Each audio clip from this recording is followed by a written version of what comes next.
didn't sink and Prince Charles left facing major disaster as prop he demanded fell apart.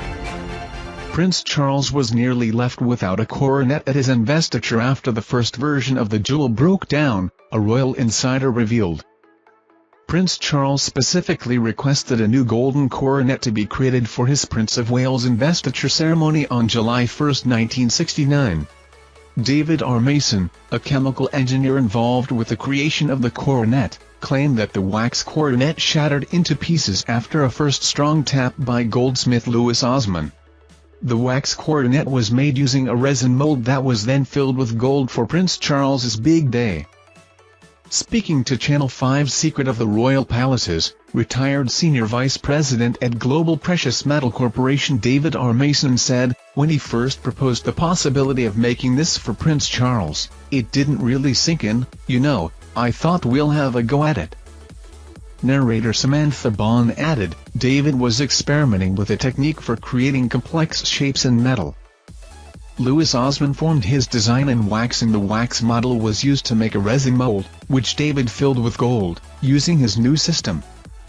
Mr. Mason continued, and, after 3.5 days, we took the mold off and here inside we had the perfect crown. With a slender coronet successfully made, and Charles' big day approaching, David took it to Goldsmiths Hall to be hallmarked. Mr. Mason added, I put it into a cardboard box, and put it in the back of my minivan, which now seems ridiculous something of this value. The pressure was on in terms of time and I beetled it off up to Goldsmiths Hall. David further added, before I could get to the guy that was doing the hallmarking, he put the first tap in, more than a strong tap, and, just, bits shot everywhere, it was unbelievable.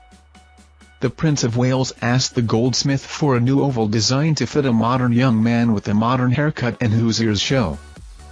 The second coronet was made up of 24-karat gold by Mr. Osman, with the design featuring 4 crosses puttees and 4 fleur-de-lis made from a nugget of Welsh gold, reinforced with platinum and decorated with diamonds and emeralds.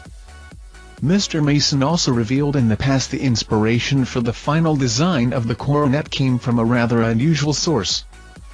He said, with just days to go I was watching a table tennis match on TV when I suddenly came to me, a ping-pong ball. We'll electroform a ping-pong ball. Incredibly the process worked, but as there was no way of removing the ball we just had to leave it inside. No one, of course, wanted to be the one to tell Prince Charles that he was being invested with a ping-pong ball on his head. He also expressed his disappointment on the payment of the coronet. When it came to actually paying us for the coronet, Louis Osman said he was skinned.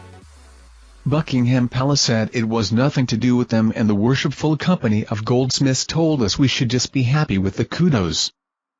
In the end, no one actually paid us a penny. And, sadly, I have never seen the coronet since. Thank you for watching our videos. Subscribe to our channel to get notifications when we post newest videos. Thank you and goodbye.